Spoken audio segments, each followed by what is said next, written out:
Hello. Hey guys.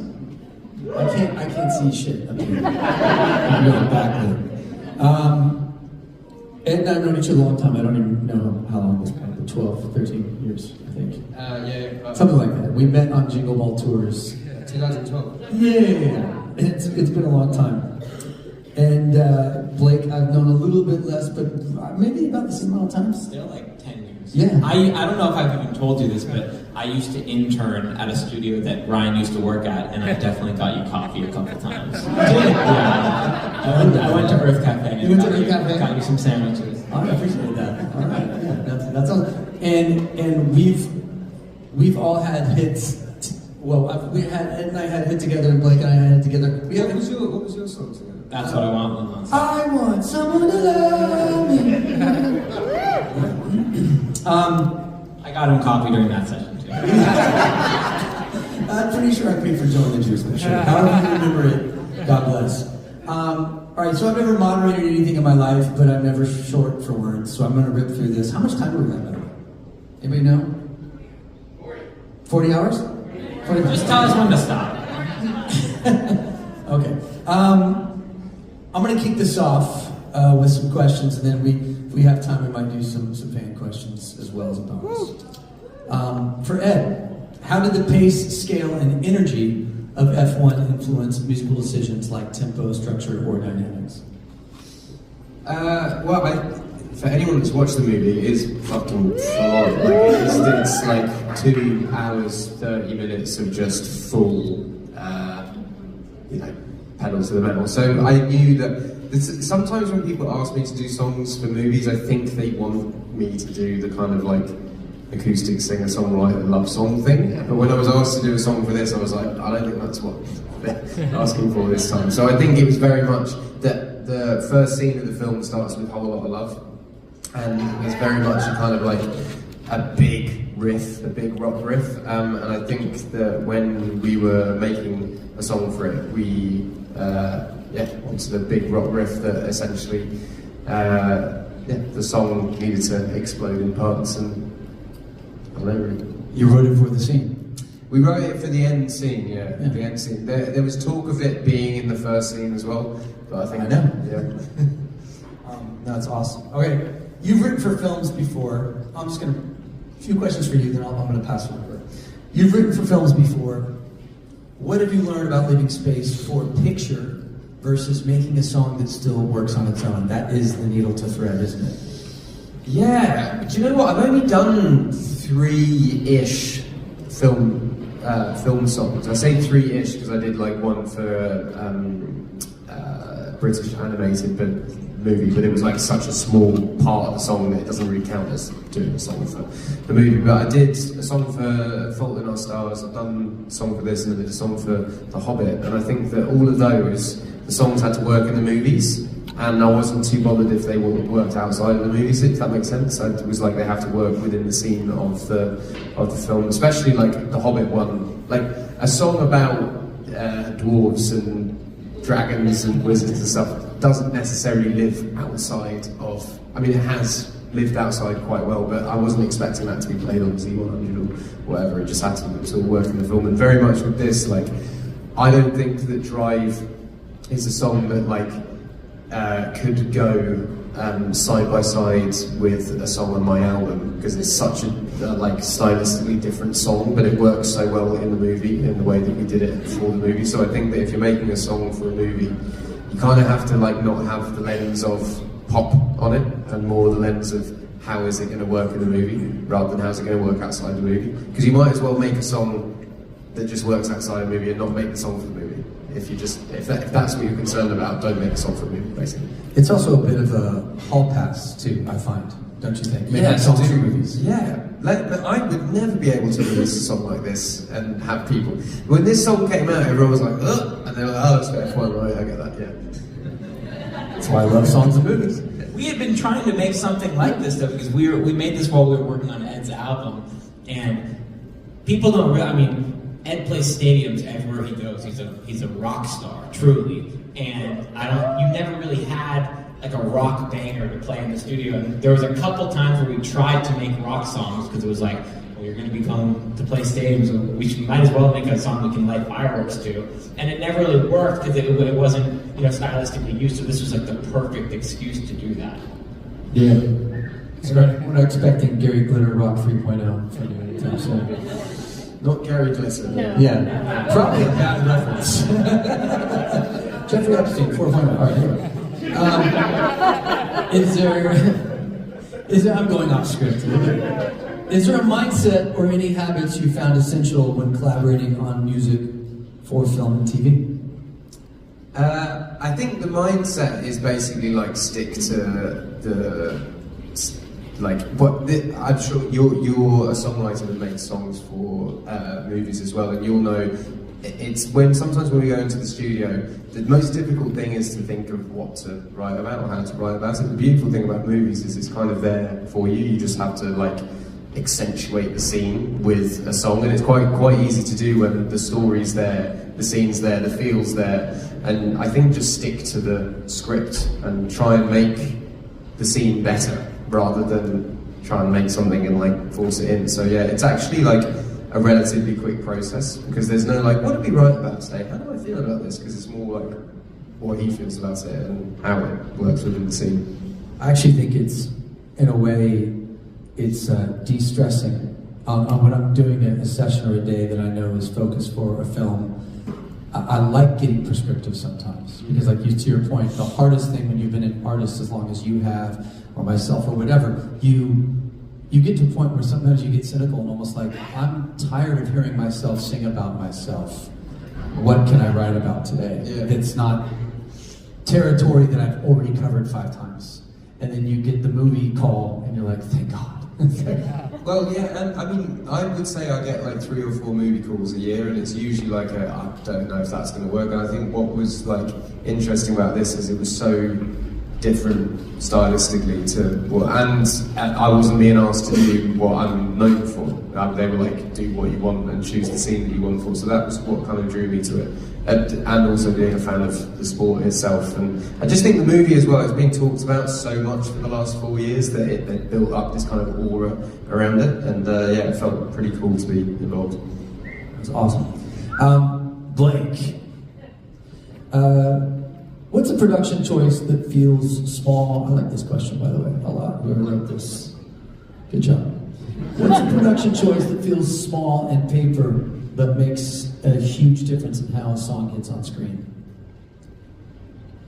Or specific to your song, maybe the tiny little production changes, where it's Well, I have the session here, so we should go through it, and why don't we do it? We'll get into it. But before we do, I'll say I think the movie informs all of it, and I was inspired by how granular and detail-oriented Joe and everyone who worked on F1 got. I heard that when they were editing the sound for it, they would have race car making a turn sound, and Lewis Hamilton would watch it and say, that's the wrong sound, that's shifting from 4th to 5th gear, and if he was shifting on this turn, it would be in 3rd gear, so you have to do that. And it's those little details matter so much. So that inspired me to want to produce so detail-oriented, but to the movie.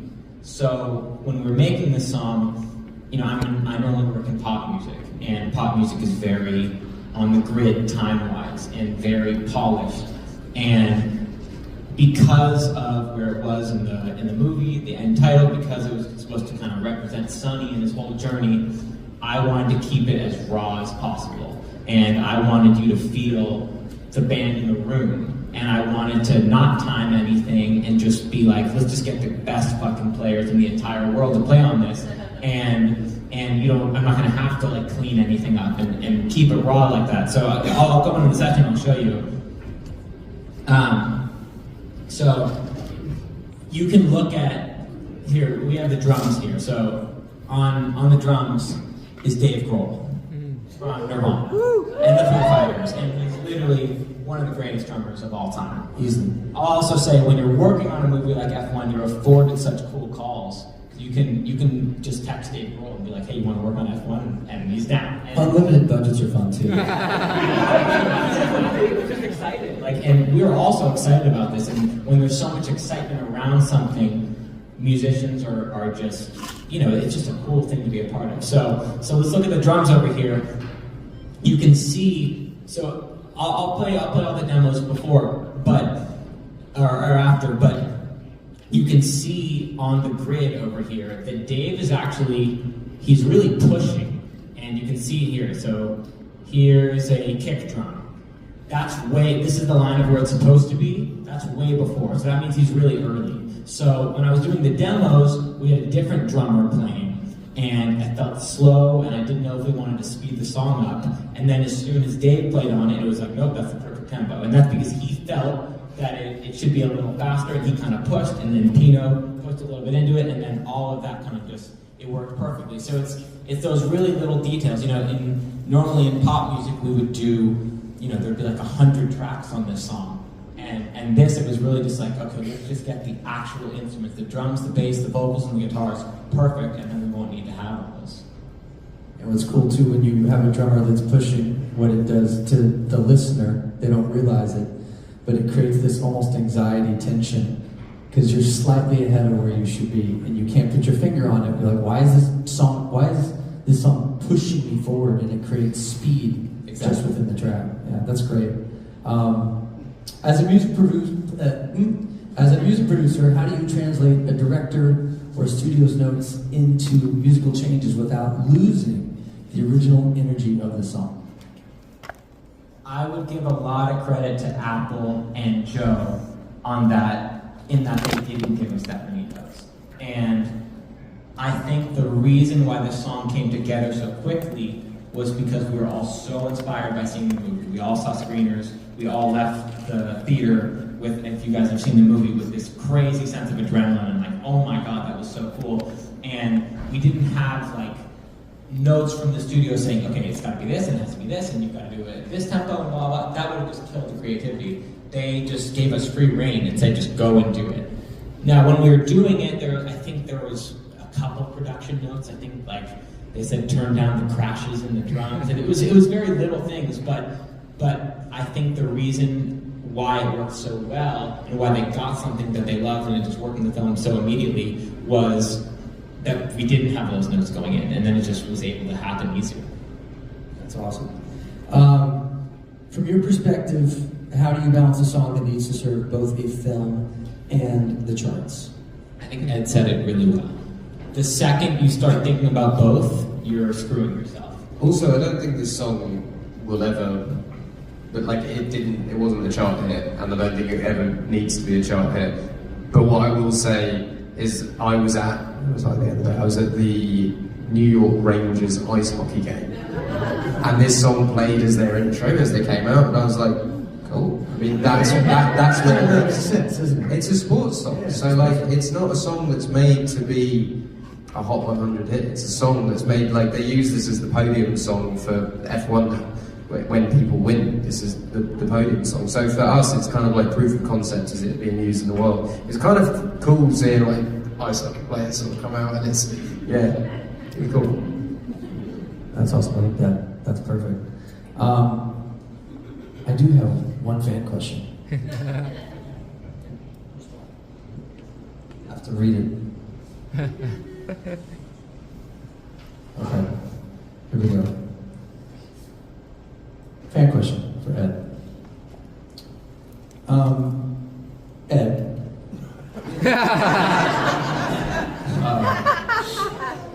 When Elon makes traveling to the moon affordable, in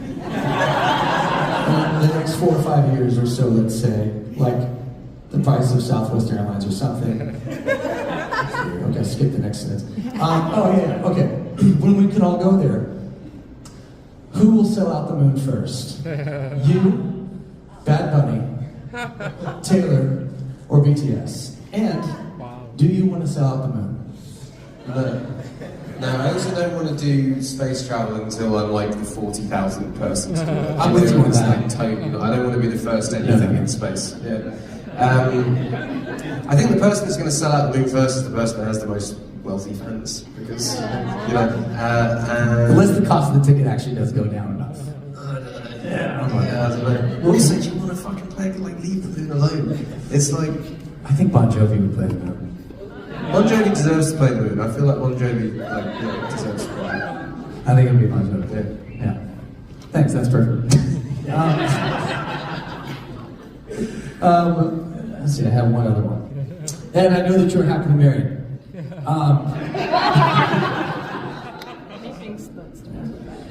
But have you ever considered the fact that had you not ended up with Jay, you had somehow ended up marrying Helen Mirren, and she had kept her maiden name as well as yours, she would technically be Helen Mirren Sheeran.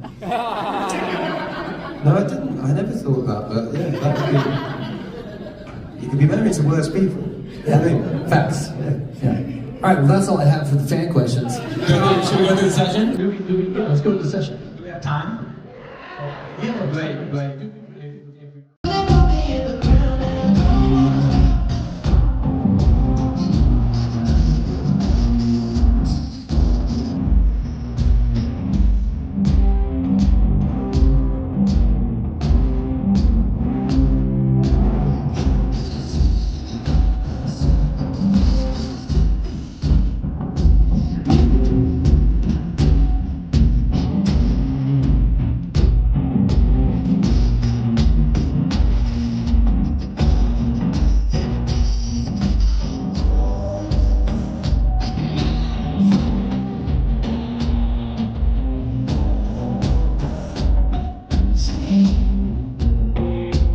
Very cool. And it's cool because to me, and Ryan and Ed know this better than anyone, the mark of a great song and something that works is when the chorus explodes without all the production. So that was still just a kick drum, but as soon as you hit the hollow lilas, you really feel the hook. So we take that, and I'll show, before I even play the whole thing, I think it's cool to show that the guitar was John's, first take doing it. We tried to replay it. He got all this fancy gear and this fancy guitars and all this stuff. Never works. Never fucking works. We tried for a couple days to get the guitar again. We could never get anything close to the sound. So we kept the original sound, and what's cool to me is that you can hear Ed's vocal bleeding back from the original demo in this, so I'll solo the guitar.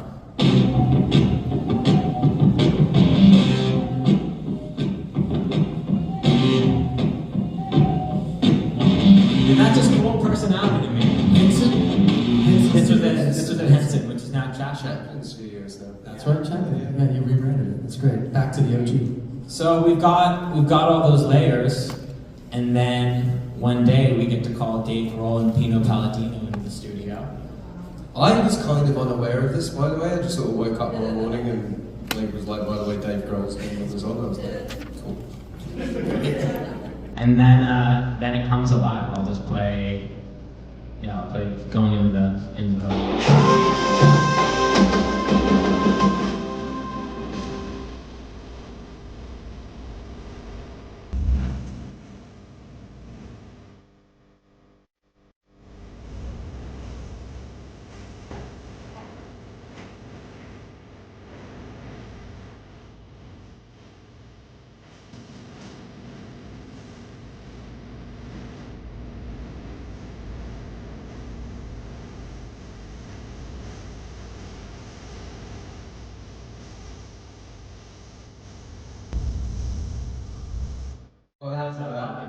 What I love about this song is it's only 3 instruments, so it's only bass, drums, and guitar, but it sounds massive. What I'll also say, and this is actually perfect that you're sitting next to us, is there was actually a studio note that I forgot about, which was we send the studio the song with just the raw live drums, Dave Grohl. And we, on the soundtrack, have to sit next to pop songs that you wrote. Ryan wrote incredible songs for the movie. He wrote Just Keep Watching with Tate McRae and Lose My Mind with Don Toliver and Doja Cat. And Ryan's production is too damn good, and his drums were hitting too damn hard that our drums next to his couldn't stand up. Because, live drums now are funny. Sometimes you gotta throw some samples under and you gotta do some voodoo magic to make them be able to stand next to some Ryan Tedder drums. Probably like 95% 5% of the stuff that you think is live drums, no matter how well it hits, there's still some support underneath it. And, So that was our one studio note. So you can hear, here I'll solo just the drums by themselves. So this is pure Dave Grohl. Unbelievable drum sound. If we're talking about getting granular,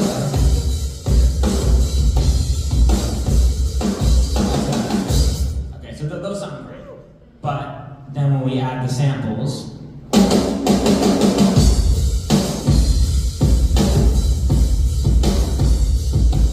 now you feel it in your chest. Now you really feel it. to tell them what a pain in the ass it is. When you're not playing on, when you have a drummer that's not playing on the grid, like a live drummer, and that defines the record, but you realize it doesn't hit hard enough, you have to go through every single second of that song, lining up the samples so it's humanly perfect, and there's no flamming or weird sound. And I didn't copy and paste anything because it's not timed at all, so every single kick and every single snare needs to be lined up to each. It took me a day. It took me a full day, and it's mind-numbing work because you're just dragging samples perfectly on, but obviously so worth it. So that's the drums. Let's see if I there's have anything a else. question for Ed real quick about the, because I know your voice really, really well, and you have so many tones that you can do, like the lightest, like sing you to sleep tone or whatever, but that, correct me if I'm wrong, I don't know any other song where you've pushed it that hard on a vocal. You're tapping into your rock, like, that's straining. Yeah. And is that the hardest you sing on a record? Because it just sounds like it is. I did a song with Bruno and Chris Stapleton that is similar, that is kind of in the same pocket. It's a kind of grit that I would use more in a live show, I'd say, but if you were to sing 17 versions of this song in a live show, your voice would be gone for like a month. Just vocaling this song, my voice was gone for like a week. It's a lot. You definitely realise why all these like massive rock singers, after about like 10, 12 years of touring, the voice changes, because you're really, really pushing.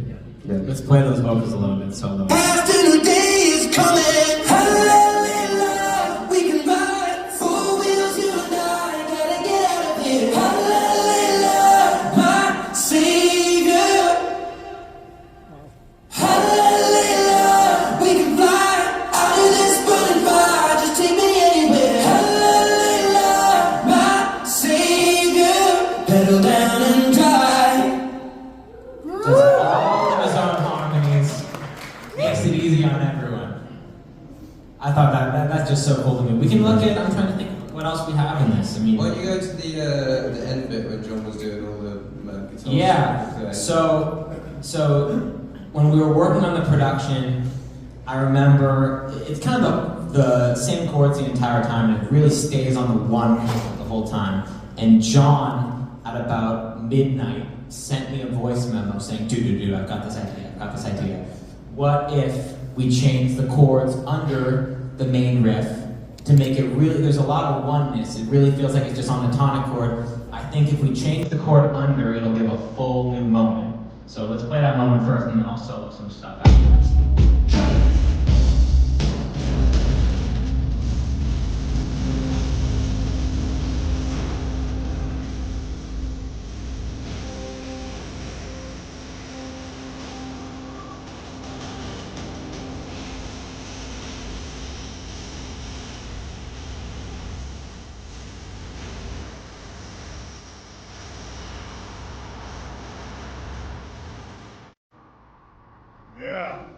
That moment rocks to me because it's towards the end of the song, and you kind of think you know everything about it. You kind of think you understand it, and then you get flipped on your head, and you're like, whoa, where are we now?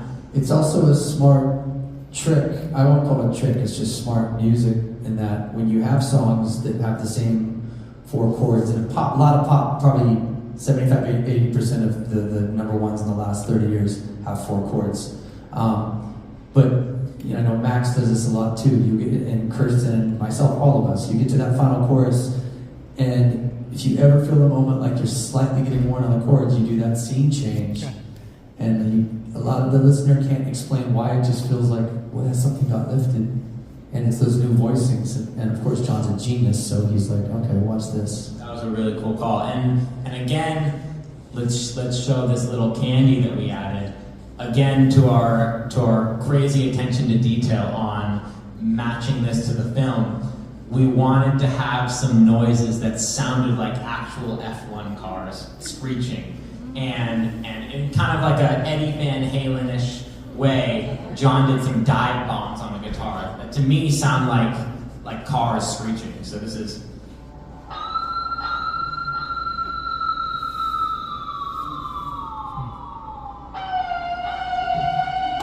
It's cool because it just adds a little bit.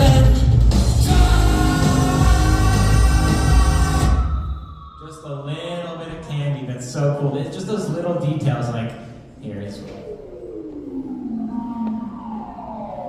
sounds like a car slowing down. It's all these little things where we can, like, how much fun can we have with this? How much can we get away? Let's do some car sounds in it. Why not? Yeah, this is I don't think I got to hear this record till it was the very end. I saw different scenes from the movie like we all did back in December, I think it was, last year. And I knew that they were gunning for that scene. And I remember for that particular scene, I was like, you know, who's doing it? I knew I was focused on other stuff. And I didn't know till the last minute it was you. And then I was like, oh, I have to hear this. Because it was so out of the box for you, and you fucking crushed it. Thanks, man. Yeah, you crushed it. Thank you. Yeah.